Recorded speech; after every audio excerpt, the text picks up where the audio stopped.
hadis yang kau bacakan itu terjemahan itu hadits. Saya minta hadits. Hadits. Kamu bawa hadits atau apa ini? Iya, tulisannya di Google begini, hadis Abu Daud nomor 231. Saya minta Anda baca haditsnya. Tidak, kau dengar dulu saya baca ini. Kau baca dengar. Oh enggak. Kayak saya Islam, Bung. Kalau Saya bukan jemaat panjang, gereja, Bung. kalau saya baca Ketika kan panjang sekali.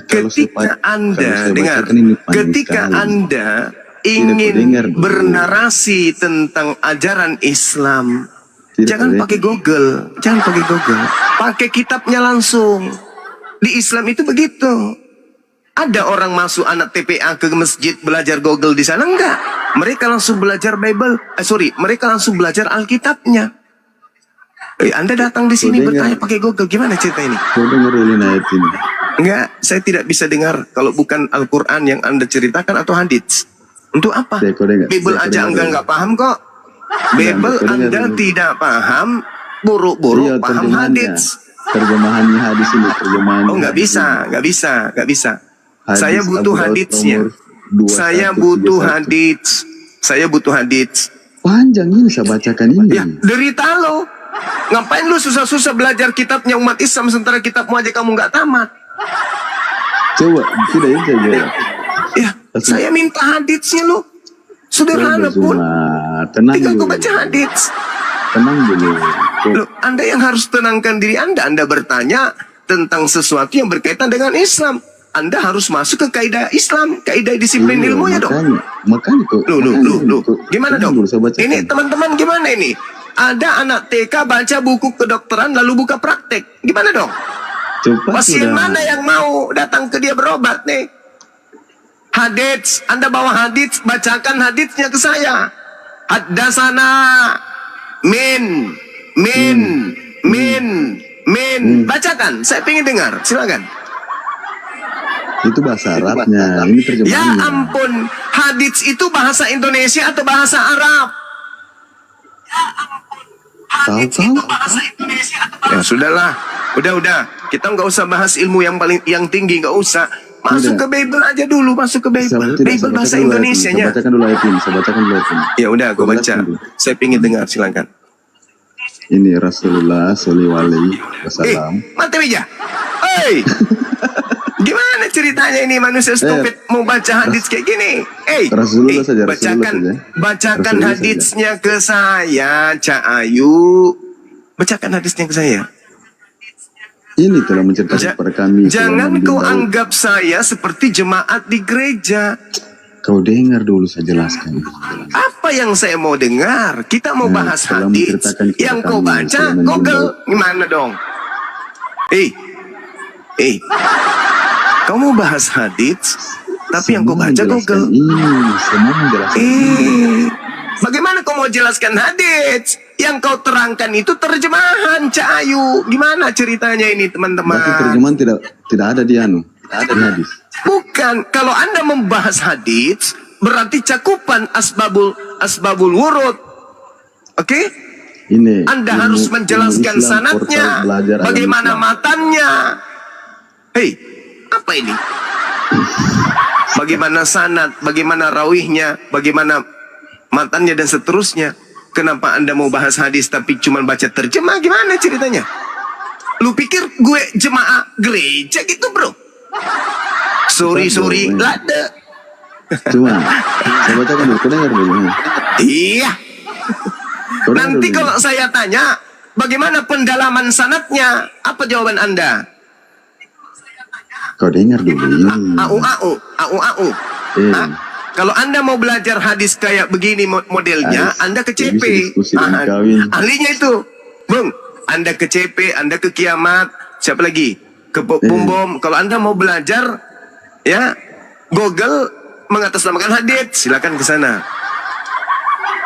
Kalau di sini Anda ingin bahas hadits, ya Anda harus memiliki disiplin ilmu untuk mengkaji itu. Karena saya pasti akan bertanya, Anda mendapatkan itu dari kitab mana? Siapa perawihnya? Kayak mana sanadnya? Pasti Anda saya tanyain. Berarti terjemahannya salah. Untuk mengetahui hadits itu kedudukannya apa, harus Anda lihat sumbernya. Anda kan datang membawa kabar, wahai Bang Suma, ya paman, saya mendengarkan ada berita seperti ini. Saya pasti bertanya, beritanya dari mana, bro? Siapa penulisnya? Di kitab mana Anda dapatkan? Beda cerita kalau kamu membahas Al-Quran.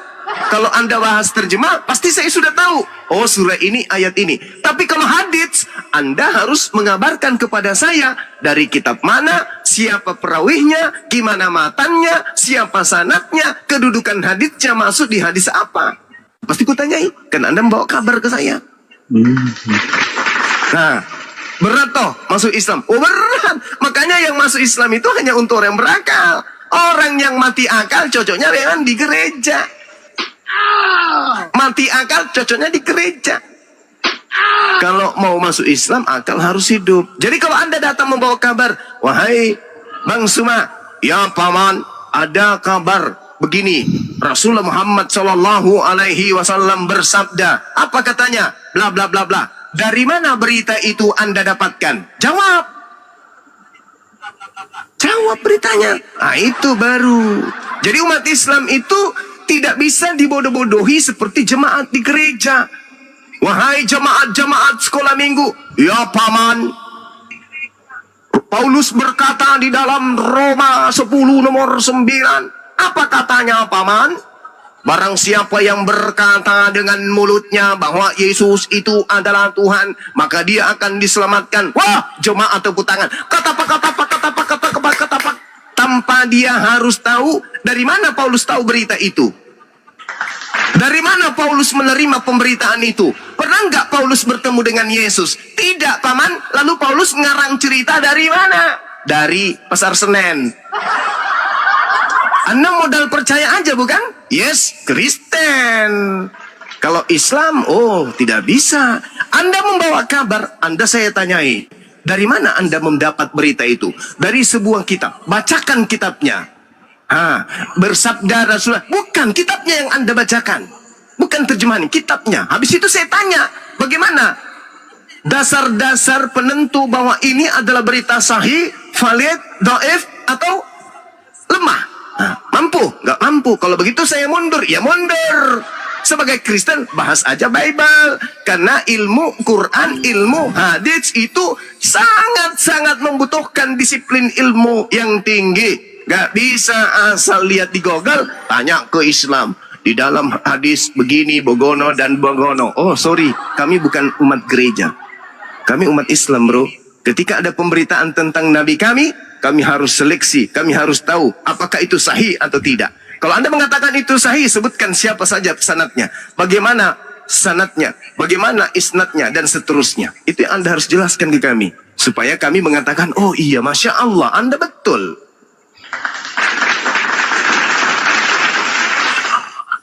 Nah, karena Anda tidak ada keilmuan ke situ, kembali ke Bible, surat kabar yang Anda sendiri, gereja sendiri, tidak tahu siapa penulisnya.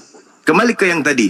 Di dalam Lukas 24 nomor 44. Yesus berkata, ada tertulis tentang aku. Harus tergenapi semua yang tertulis tentang aku di dalam kitab Taurat.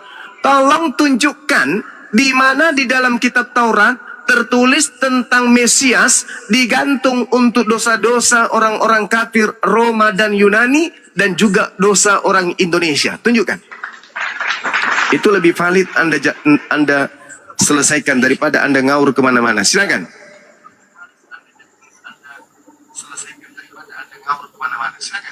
Inilah perkataanku, kata Yesus, yang telah kukatakan kepadamu ketika aku masih bersama-sama dengan kamu, yakni bahwa harus digenapi semua yang tertulis tentang aku, Yesus, dalam kitab Taurat Musa. Nah, tolong tunjukkan di mana di dalam kitab Taurat Musa Mesias mati, bangkit, digantung, bangkit pada hari ketiga. Silakan. Kalau ada, pertama, besok saya nikah lagi. Kalau ada. Kalau ada, channel YouTube saya tutup. Apologet Islam Indonesia saya minta untuk ditutup. Makassar Mualaf Center Indonesia saya minta untuk ditutup. Tak ada lagi debat-debat. Kalau ada, Yesus mengatakan, inilah perkataanku yang telah kukatakan kepadamu ketika aku masih bersama-sama dengan kamu, yakni bahwa harus digenapi semua yang ada tertulis tentang aku dalam kitab Taurat Musa. Nah, Anda membawa satu konsep kepercayaan, Yesus Mesias mati bangkit pada hari ketiga. Tunjukkan, tertulis di mana dalam kitab Taurat. Tapi kalau tertulis tentang Yesus, Keluaran 23 nomor 7 nomor 8, jangan kau membunuh Yesus, jangan kau menganiaya Yesus. Mana dalilnya? Keluaran 23 nomor 7 nomor 8. Mantap kali, Bah. Berarti yang harus tergenapi menurut Yesus dalam Lukas 24 nomor 44, jangan kau salibkan Yesus, jangan kau bunuh Yesus. Itu baru betul. Nah, sekarang tolong yang beriman, yang percaya kepada penyaliban sebagai keselamatan, tunjukkan di mana tertulis tentang penyaliban Yesus di dalam Torah. Saya tunggu sampai 2 jam sebelum kiamat. Silakan.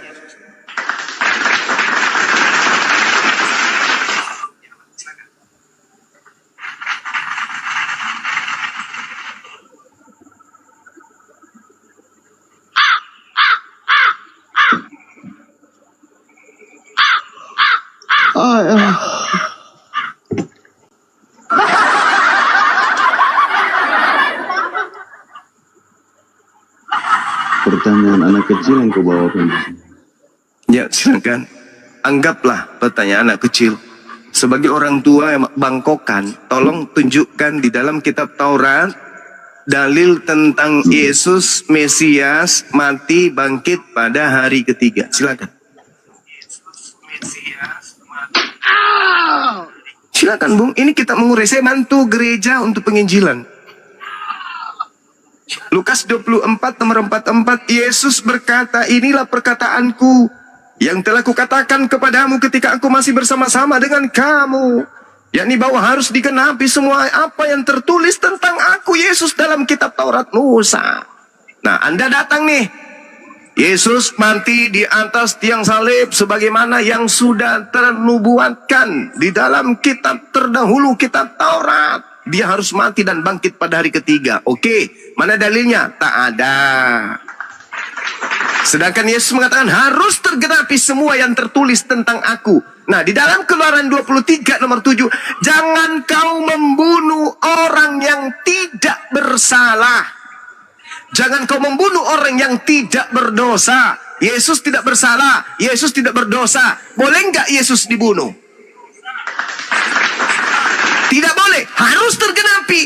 Maksudnya, Yesus tidak boleh kau bunuh. Berarti yang mati di atas tiang salib Yesus atau bukan? Kan harus tergenapi. Yesus tak boleh dibunuh. Berarti Yesus dibunuh atau tidak? Tidak dong.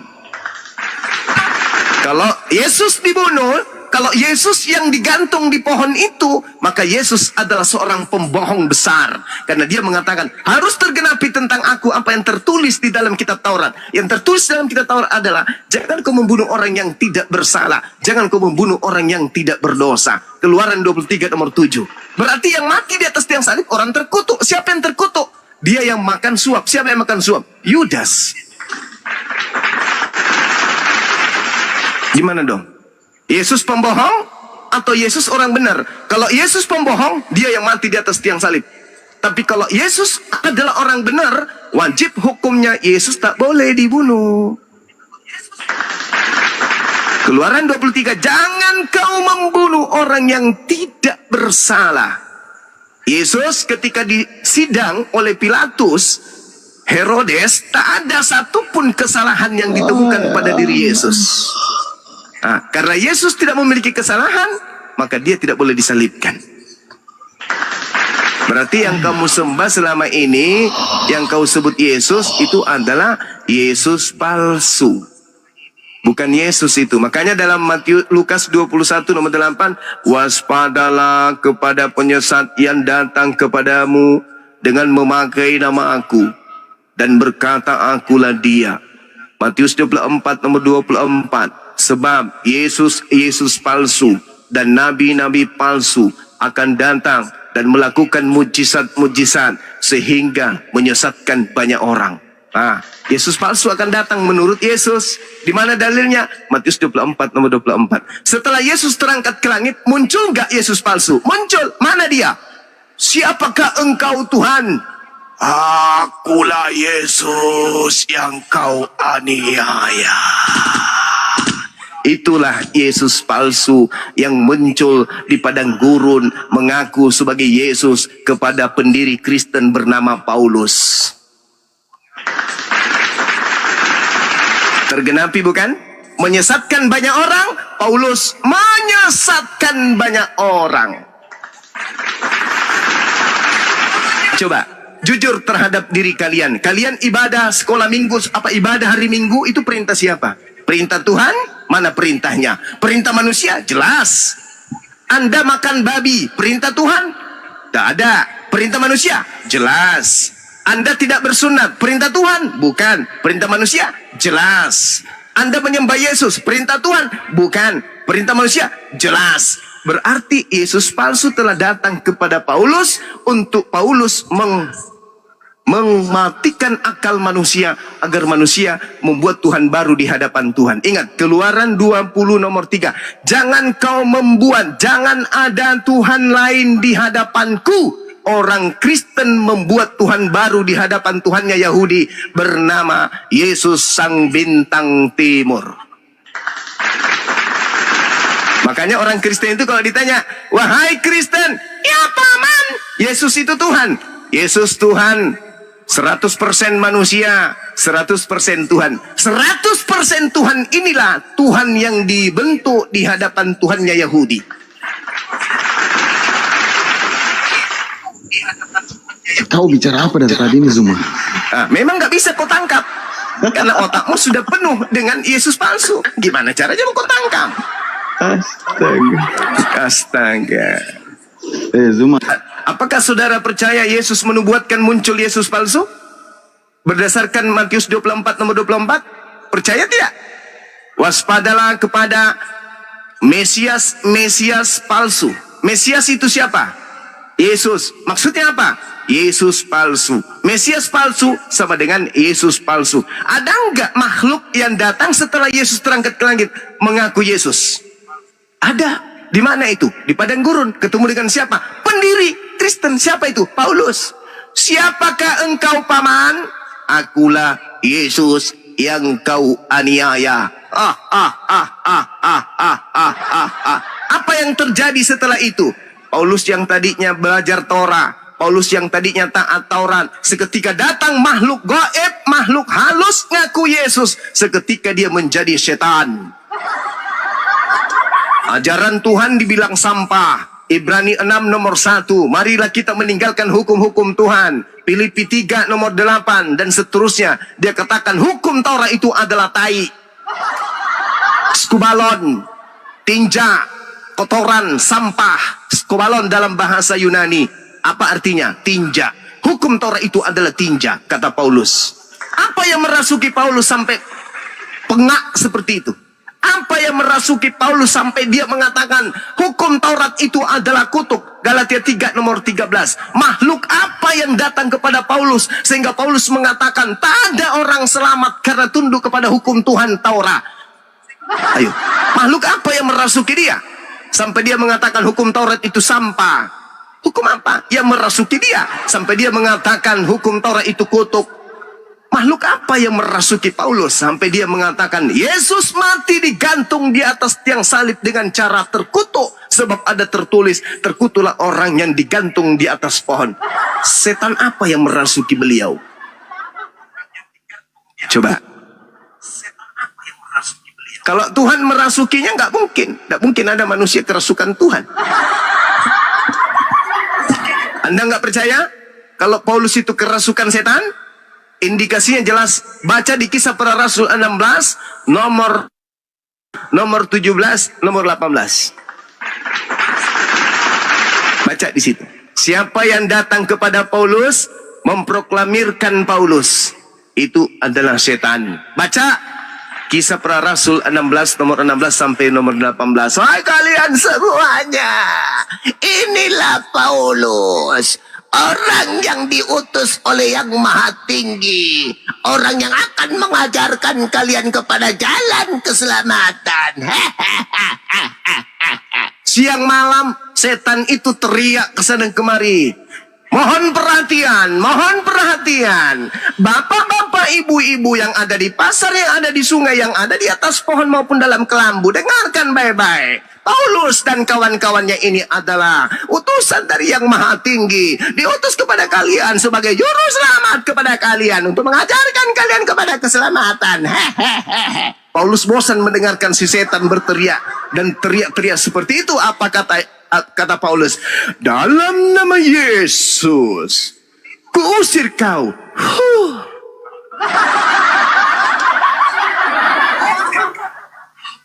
Paulusnya dibantu oleh setan untuk mempromosikan kerasulannya.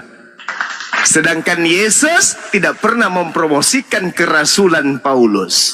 Elohim tidak pernah mempromosikan kerasulan Paulus. Giliran setan mempromosikan kerasulan rasulnya Karisteng. Di mana tertulis? Kisah Para Wartawan 16, nomor 16, nomor 17, nomor 18. Setan di situ sebagai apa? Juru bicaranya Paulus. Demikian.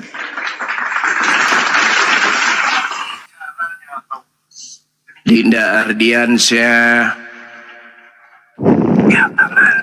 Siap, Guruna. Salah. Dinda Ardiansyah. Siapa? Betul. Ketika Tuhan di dalam Keluaran 20 nomor 3, jangan ada Tuhan lain di hadapanku. Apakah Kristen membuat Tuhan baru di hadapan Tuhannya Yahudi? Ya atau tidak? Pasti. Pintar. Gila ini anak. Bisa kawin lagi. Siapa nama Tuhan baru yang dibuat di hadapan Elohim oleh orang barat? Pintar. Bisa kawin lagi. Yang bertanya, bukan kau yang menjawab. Enak kali. Berarti yang melanggar membuat Tuhan baru di hadapan Tuhannya Yahudi agama Kristen. Ayo teman-teman yang masih bisa diselamatkan, jangan menyembah Tuhan baru ciptaan barat yang dibuat di Pulau Patmos. Akulah Yesus, lari tunas daun, bintang timur gilang gemilang.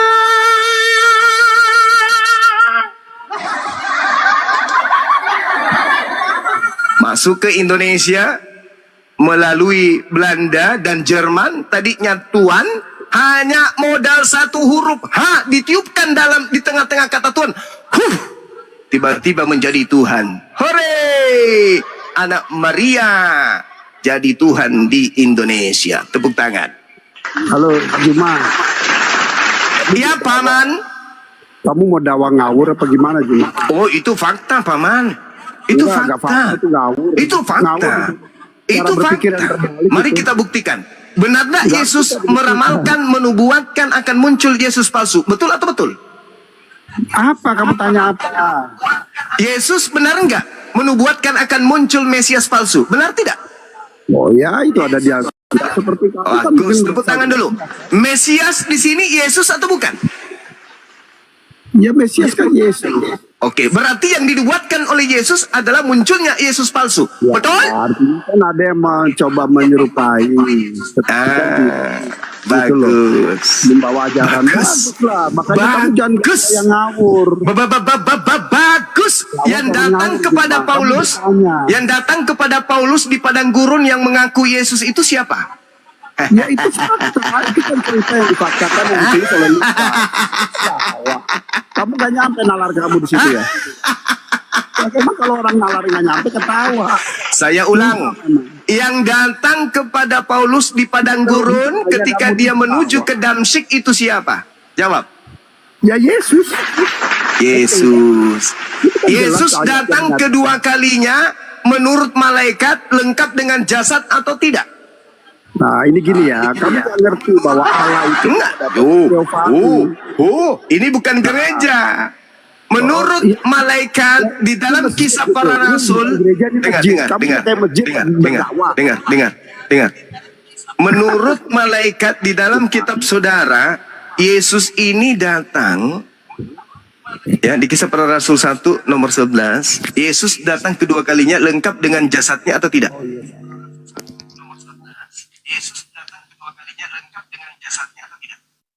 Ayo, menurut malaikat loh, bahaya. Bahaya kalau saudara sebagai Kristen tidak percaya kepada Bible dan tidak percaya kepada malaikat yang dikarang oleh Lukas. Yang gua nggak Malaikat percaya tuh berkata cuma- kepada mereka, "Hai orang-orang Galilea, mengapakah kamu berdiri melihat ke langit? Yesus ini yang terangkat ke langit meninggalkan kamu akan datang kembali dengan cara yang sama seperti kamu melihat dia naik ke langit." Yesus caranya naik ke langit lengkap dengan jasad atau tidak? Oke, nah, aku jelaskan. Lengkap Kamu- atau kamu tidak? Udah dengar kamu Juma. Gantian. Lengkap atau tidak? Gantian kamu saya jelaskan. Lengkap ya. atau tidak? Lengkap. dengan Nah, tubuh datang kemuliaan. nanti kedua kalinya lengkap atau tidak? Lengkap dengan tubuh kemuliaan. Yang datang kepada Paulus lengkap atau tidak? Dengar, saya jelaskan ke kamu biar kamu. Saya nggak bosan. tanya, yang datang kepada Paulus lengkap atau Ya, tidak? saya jelaskan ke kamu. Kamu jangan nanya yang salah. Itu pertanyaan botol. Yang datang kepada Iya, Paulus pertanyaan botol. lengkap Gimana mau atau dijawab? tidak? Kamu luruskan dulu pertanyaan kamu, Juma. Jangan botol. Itu pertanyaan botol, Juma. Saya jelaskan dulu ke kamu. Oke? Tuh, malaikat Udah, berkata, jangan ulang, kisah ulang. para rasul Kamu 1 ketaker, nomor Juma. 11, Yesus datang kedua kalinya Juma, lengkap dengan Otak jasad, kamu ketaker di sini, Juma. lengkap Kamu dengan jasad. kamu gantian. Kedatangan kamu gantian. kedua lengkap dengan jasad. Di sini Yang kelihatan makhluk ketololan kamu, Juma. yang makhluk Makanya kamu datang nggak mau kepada gantian. Paulus lengkap Itulah jasad atau susahnya tidak? kamu. Jawab. Susahnya kamu, saya jawab ketololan kamu tidak mau gantian. Itu ketololan kamu. Pertanyaan saya apa, Bang? Pertanyaan apa saya? Kamu kan kamu bilang Yesus datang kedua kali lengkap. Ketika lengkap. di Paulus kamu menganggap itu kedatangan dua kali. Itu ketololan kamu. Jadi itu kedatangan keberapa? Nah, bukan kedatangan, itu teofani. Iya. Kamu bisa berteofani. Paham kamu? Di Dharma Perjanjian Lama itu sudah dinyatakan dengan Allah. Ketawa, goblok kamu ketawanya. Kalau tolol itu jangan ketawa, Juma. Saya ajarin kamu, itu bentuk teofani dari Allah. Bung. Bagaimana Di dia dalam menyampaikan Yohanes dia? 16, Kan Bung, kamu jangan tolol. emosi dulu, jangan emosi dulu, jangan emosi. Bukan emosi, Di dalam karena Yohanes ketololan kamu 16, kasihan di dalam Yohanes 16, Yesus berkata, "Memang aku harus pergi, sebab kalau aku tidak pergi, roh kebenaran itu tidak akan datang kepadamu." Menurut Yesus, setelah dia terangkat, yang datang setelahnya roh kebenaran atau Yesus sendiri? Roh kebenaran dengan Yesus itu sama, satu sama dia Allah. Itu ketololan kamu. Ya itu ketawa kamu kan, kata tolol kamu. Kamu Kalau saudara ketololan mengatakan, kamu Juma. kalau saudara mengatakan bahwa roh kebenaran itu adalah Yesus itu sendiri, Karena kenapa satu Yesus itu harus roh pergi dulu? Allah. Itu Baca kegoblokan Yohanes kamu. 16. Secara Baca fisik Yohanes dia harus 16. Baca Yohanes 16. Aku memang harus pergi, sebab kalau aku tidak pergi, penghibur itu tidak akan datang kepadamu. Aku Benar. harus pergi supaya dia Oke. datang. Yang datang setelah Yesus siapa? Saya jelaskan kamu dulu biar kamu nggak botol ya. Yang Dengar, datang setelah Yesus menurut Yesus siapa? Dengar. Ini gaya kamu di Pakai otak, pakai otak. Saya lagi membantu kamu penginjilan yang jujur, bukan tipu-tipu. Yang datang setelah Yesus terangkat menurut Yesus siapa? Ke perpustakaan. Jangan membantah kalau masih tataran baru belajar. Jones, Jones. Kalau masih tataran belajar, jangan kesini, jangan bantah saya. Menurut Yesus, menurut Yesus, karena kamu goblok. Menurut Yesus dalam Yohanes 16 nomor 7, Blokir kamu ya, lu blok. menurut Yesus dalam Yohanes 16 yang datang setelah Yesus siapa? Jawab. perpustakaan. Mau diskusi bagus gak, Juma? Rip, lu jangan Kalau jangan- diskusi jangan bagus mute itu gua lu. dijawab sesuai dengan jawaban yang betul, bukan dipelintir ke sana kemari, menyembunyikan Kamu yang identitas memelintir. setan yang Anda sembah. Kamu sembah, kamu goblok Yesus soalnya, kamu berkata, memelintir. aku memang harus pergi, sebab kalau aku tidak pergi, seorang penghibur itu tidak akan datang. Pertanyaan saya, menurut Yesus, yang datang setelah Yesus siapa? Jawab. Saya jawab, kamu tenang ya. Ya. Roh kamu tenang, kamu memang Ya. iblis, kamu tenang. Bentar, saya Ya. jawab. Ketika dia pergi itu terangkat, Ya. dia dengan tubuh kemuliaan. Ya. Berarti ada satu tubuh. Kalian tuh gaya diskusinya kan kampung. Pertanyaan saya, menurut Yesus yang datang setelah Yesus siapa? Jawab. Jangan kok kemana-mana. Ini bukan gereja. Di sini orang mengajarkan Bible dengan jujur, tak ada bohongan. Di sini Ya, karena kamu goblok. tak Jadi ada kita jawab, nggak mau perpuluhan, terima tak ada kamu. tujuan Kamu untuk ketololan menjerat kamu. dengan tipu daya. Di sini Iya, jujur, tipu di daya. sini jujur. Nah, coba kau jawab. Menurut Ini- Yesus, yang ini, Bang, datang ini, setelah Bang Yesus Syarif siapa? ini. Berdasarkan Yohanes 14 nomor 16, aku akan minta kepada Bapa agar Pimpinan kamu Bapa tolol, jangan mengutus di-mute-mute gue. seorang penolong lain. Pertanyaan saya, yang datang setelah Yesus yang adalah penolong lain itu siapa? Jawab. Ya, coba kamu jangan kayak bencong, Juma. Diam kamu, tenang. Emosi nih. Kamu saya lihat kayak bencong kamu. Tenang dulu, Emosi kamu tenang, nih. diam. Ingat, Abang ada saja Jawab aja. deh. gimana Bro gue John, masih dijawab menjawab aja, di Bro mute John. lagi nih. Ini Bro mau John, diskusi dijawab Yohanes apa aja. coba? 14 nomor 16. Saya mau jawab, cuman dia jangan kayak Aku bencong. akan minta Ngobrol kepada mulu, Bapa ngomong mulu. agar Bapa mengutus seorang penolong lain. Pertanyaan saya, Itu saya terlalu yang sama Bang datang Zuma, Pak setelah Jones. Gak usah dijelasin Yesus firman Tuhan. terangkat itu siapa? Jawab. Ya, Akan ngerti firman Tuhan ya, itu, kamu Pak. tenang dulu. Saya jawab Juma. Tapi kamu tenang. Bagaimana kita mau Dia lagi jawab? kemasukan roh yang masuk ke babi-babi itu loh, Pak. Coba. Yang makan babi siapa toh? Roh jahatnya pokoknya masuk ke sama babi. kami tuh, Bang Zuma. Babinya kau makan. Dari tadi Berarti jerit-jerit rohnya dan orang mau babinya jelasin masuk. nggak bisa. Karena si Satu-satu. Jones ini mencoba untuk nipu. Yang saya tanya apa, yang dijawab apa. Coba ya, saudara siapa namanya ini? Revindo, dengarkan. Kita dengarkan, sama-sama kita dengarkan. Kita saksikan Jones. Jones, menurut Yesus dalam Yohanes 14:16, aku akan minta kepada Bapa agar Bapa mengutus mengutus seorang penolong lain dari Yesus. Pertanyaan saya, yang datang setelah Yesus yaitu penolong lain. Menurut doanya Yesus dalam Yohanes 14 nomor 12. Nah, itu menurut Yesus. Yang datang setelah Yesus adalah penolong lain. Menurut kamu, yang datang setelah Yesus siapa? Jawab. Oke, Pasti bengkok. saya jelaskan Pasti bengkok. ya. Pasti Ya bengkok. sudah, karena kan nggak mau menurut kamu kan. Ya, Kalau menurut Yesus kan Alkitab, penolong lain. Menurut sebentar. Anda siapa? Jawab. Sebentar, jangan menurut kamu. Coba dengerin dulu. Menurut Ya. Yesus penolong lain. Menurut Anda Lihat siapa? Hendy, coba lihat bos Dia itu lagi ya, kesurupan kayak- babi kayak yang bencong. apa itu? Pasti bengkok. Kesurupan setan yang Silakan, masuk silakan. babi Bisa, itu, Pak Pasti Jones. bengkok. Coba lihat. Pasti Gini orang bengkok. Yang kesurupan. bengkok tuh otaknya kan. Gue yang bilang Menurut bengkok, Yesus coba. yang datang setelahnya Dia kirain dia penolong kayak lain. gitu, dia Menurut malah Anda percaya. siapa yang datang Boleh, setelah coba Yesus? lihat. Tapi mintanya diskusi. Terlihat Ayo. goblok Tapi gue sekali nggak boleh Bang Zuma. jawab. Ayo. Gimana Yang datang coba? setelah Yesus menurut Yesus adalah Ya penolong coba, lain. coba, Menurut cuma, Anda siapa? coba. Jawab. Coba jangan tunjukkan kebencongan lu. Lu tenang dulu. Aduh, gimana sih Bro John nggak bisa jawab nggak turunin nih Pak John. Kalau nggak bisa jawab saya Disuruh turunin. jawab malah begitu. Saya diam, Anda jawab. Silakan. 1, 2, tidur. Iya, Oke, silakan. saya jawab ya, sebentar. Jadi, itu Yesus kan naik, makanya dia minta satu yang datang, itu adalah dalam bentuk roh. Dan itu adalah Roh Kudus. Karena dalam bentuk roh dia yang datang nanti. Yang datang sekarang. seorang, Kak. Jadi ketika, sebentar dulu Hendy.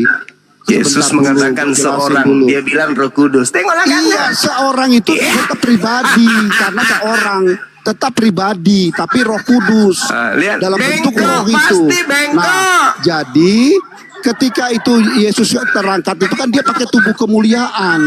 Tentu Iya. Roh Kudus yang diutus ke dia ke dunia menemani kita. Penolong lain. Itu salah Cak Ayu. satu. Penolong lain, Cak Ayu. Sebentar Penolong lain. bencong. Saya mau jawab kamu Penolong pengganggu lain, terus. kata Yesus penolong lain, kata kamu Yesus. Saya katakan Roh Kudus.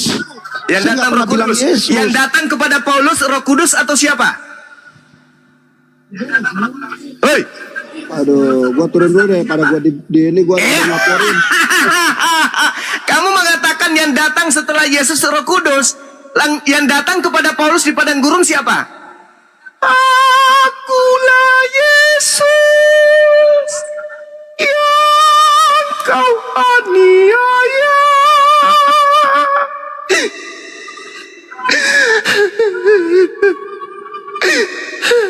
Akulah Yesus yang kau aniaya.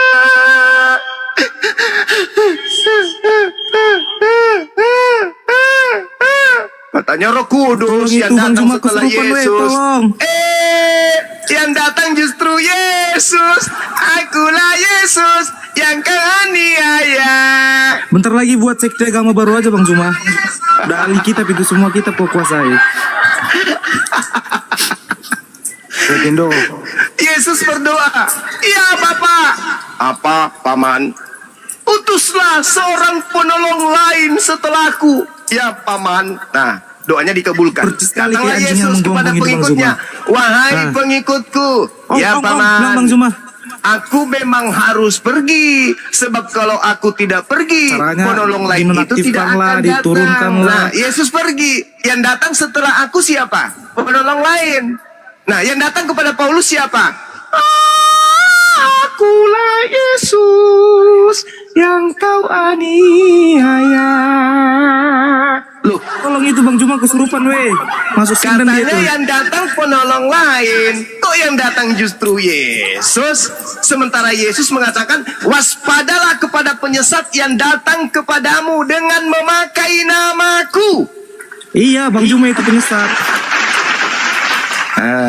Berarti yang datang kepada Paulus penyesat yang memakai nama Yesus. Mantap saya pakai dalil. Jangan sibuk bahas hadis, sibuk bahas Al-Quran, sedangkan Bible kalian tak paham.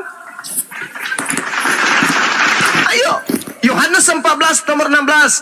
"Aku akan minta kepada Tuhanku agar Tuhanku mengutus seorang manusia penolong lain." Kata siapa? Kata Yesus. Yang datang setelah Yesus menurut Paulus adalah Yesus. Menurut Yesus, no. Yang datang setelahku adalah penolong lain. Nah, mana yang betul? Yesus atau Paulus? Yesus atau Paulus yang betul ini? Coba Repindo jawab. Sesudah Yesus, siapa seorang penolong lain itu Repindo? Siapa? Itu kayak Bang Zuma aja, dia yang paling Kristen dari orang Kristen Kamu itu. diam, nggak bisa menjawab. Diam. Enggak, dia paling jago soalnya. Oh iya, Mau pendeta-pendetamu dijelasin juga, mau dijelasin juga nggak ada suruh gunanya. belajar sama abangmu ini. Orang kesurupan susah dijelasin Kamu itu. mau menjawab, tapi kamu ngomong terus. Diam. Kan kamu nggak mau menjawab. Kalau diam aja mendengarkan.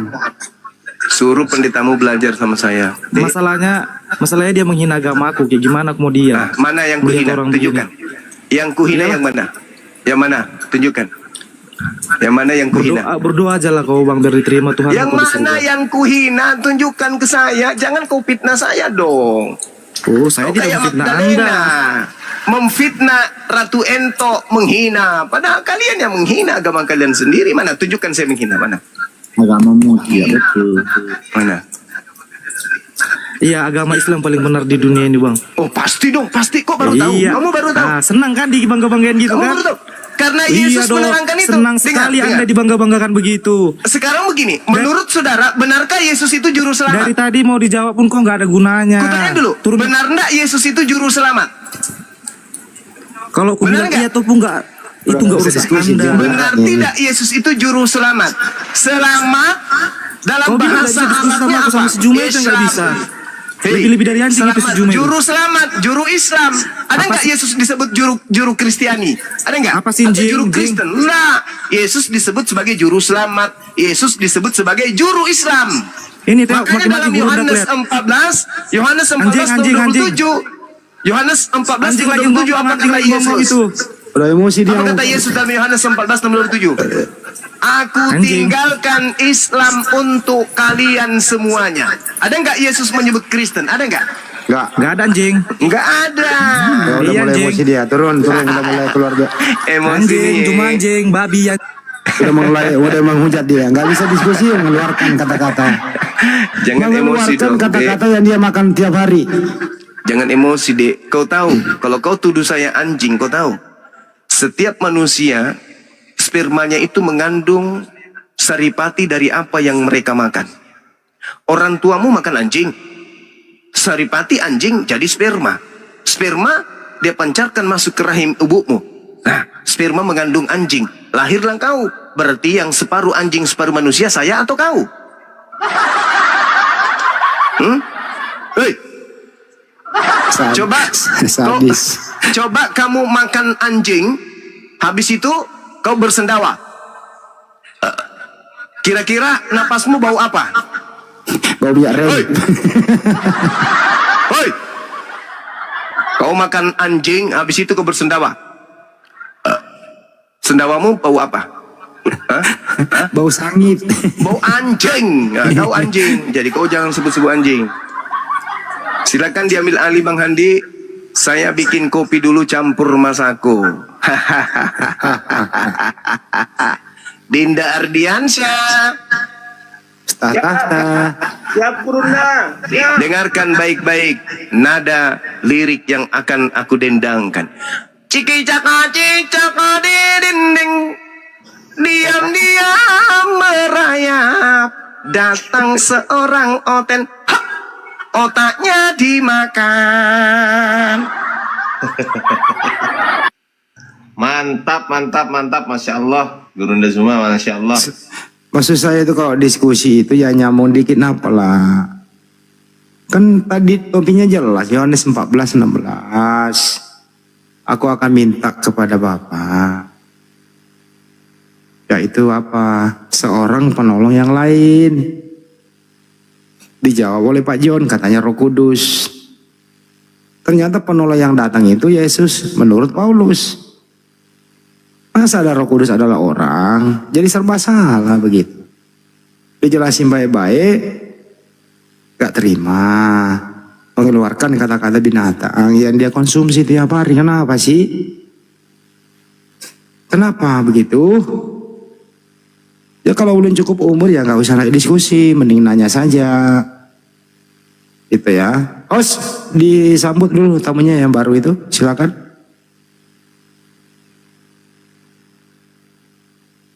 Bang Joni, selamat pagi.